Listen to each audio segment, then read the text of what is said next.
You, John Fitzgerald Kennedy, do solemnly swear I, John Fitzgerald Kennedy, do solemnly swear that you will faithfully execute the office of President of the United States that I will faithfully execute the office of President of the United States and will, to the best of your ability, and will, to the best of my ability, preserve, protect, and defend the Constitution of the United States. preserve, protect, and defend the Constitution of the United States. So help you God. So help me God.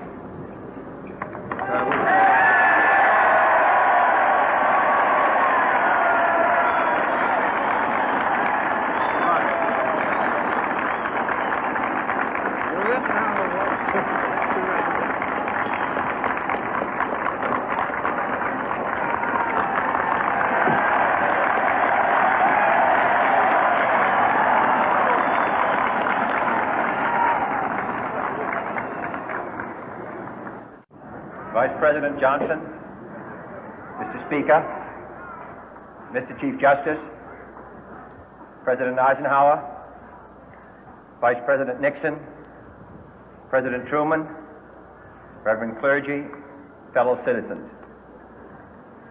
We observe today not a victory of party, but a celebration of freedom, symbolizing an end as well as a beginning, signifying renewal as well as change. For I have sworn before you and Almighty God the same solemn oath our forebears prescribed nearly a century and 3/4 ago. The world is very different now, for man holds in his mortal hands the power to abolish all forms of human poverty and all forms of human life. And yet the same revolutionary beliefs for which our forebears fought are still at issue around the globe. The belief that the rights of man come not from the generosity of the state, but from the hand of God. We dare not forget today that we are the heirs of that first revolution.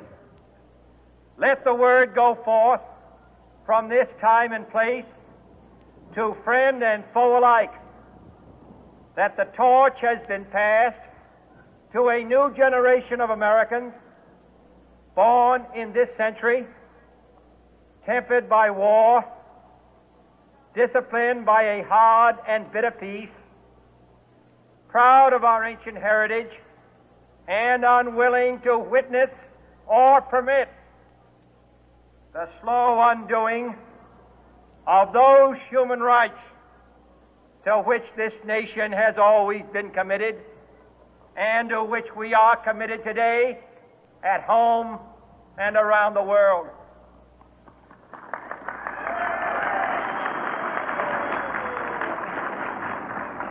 Let every nation know, whether it wishes us well or ill, that we shall pay any price, bear any burden, meet any hardship, support any friend, oppose any foe to assure the survival and the success of liberty.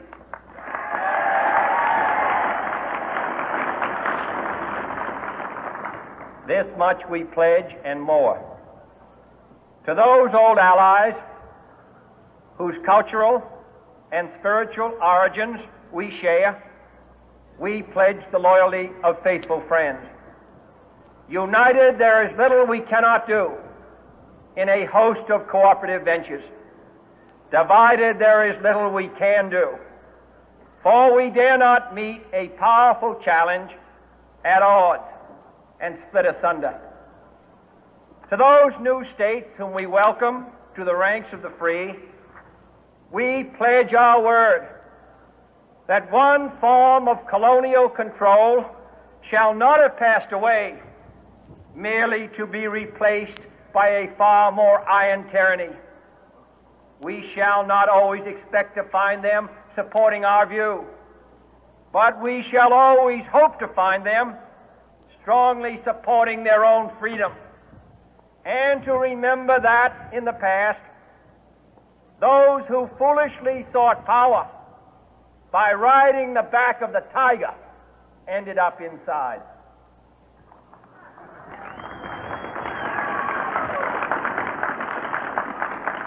To those people in the huts and villages of half the globe struggling to break the bonds of mass misery, we pledge our best efforts to help them help themselves for whatever period is required, not because the communists may be doing it, not because we seek their votes, but because it is right. If a free society cannot help the many who are poor, it cannot save the few who are rich.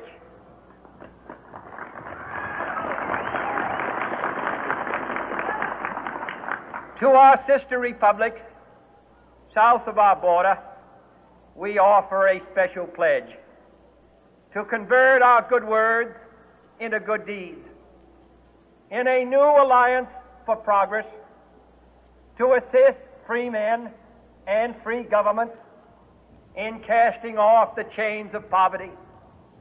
But this peaceful revolution of hope cannot become the prey of hostile powers.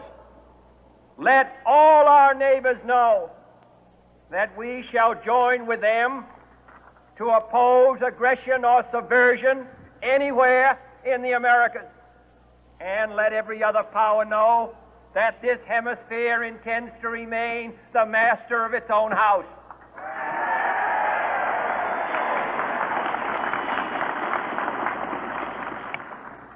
To that World Assembly of Sovereign States, the United Nations, our last best hope, in an age where the instruments of war have far outpaced the instruments of peace, we renew our pledge of support to prevent it from becoming merely a forum for invective, to strengthen its shield of the new and the weak, and to enlarge the area in which its writ may run.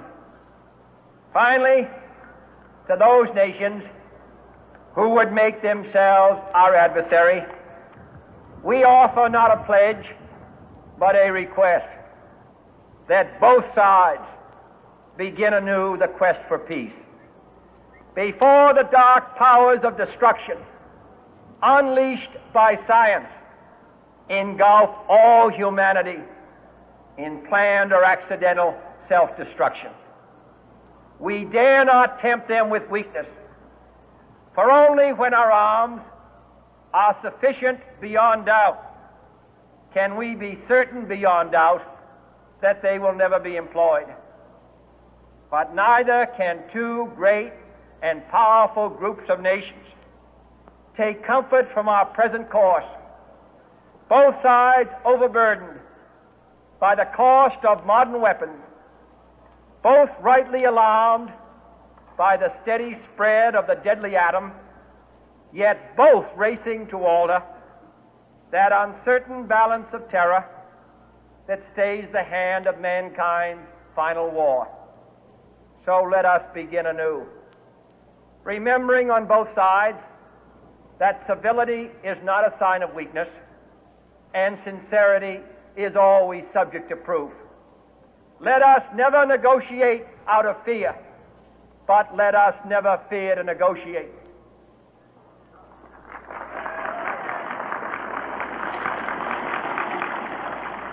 Let both sides explore what problems unite us, instead of belaboring those problems which divide us.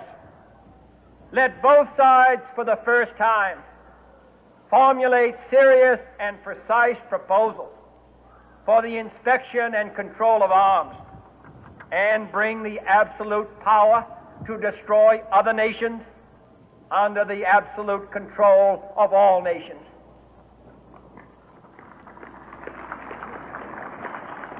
Let both sides seek to invoke the wonders of science instead of its terrors. Together, let us explore the stars, conquer the deserts, eradicate disease, tap the ocean depth, and encourage the arts and commerce. Let both sides unite to heed in all corners of the earth the command of Isaiah to undo the heavy burden and let the oppressed go free. And if a beachhead of cooperation may push back the jungle of suspicion, let both sides join in creating a new endeavor, not a new balance of power, but a new world of law, where the strong are just and the weak secure and the peace preserved. All this will not be finished in the first 100 days, nor will it be finished in the first 1,000 days, nor in the life of this administration, nor even perhaps in our lifetime on this planet. But let us begin.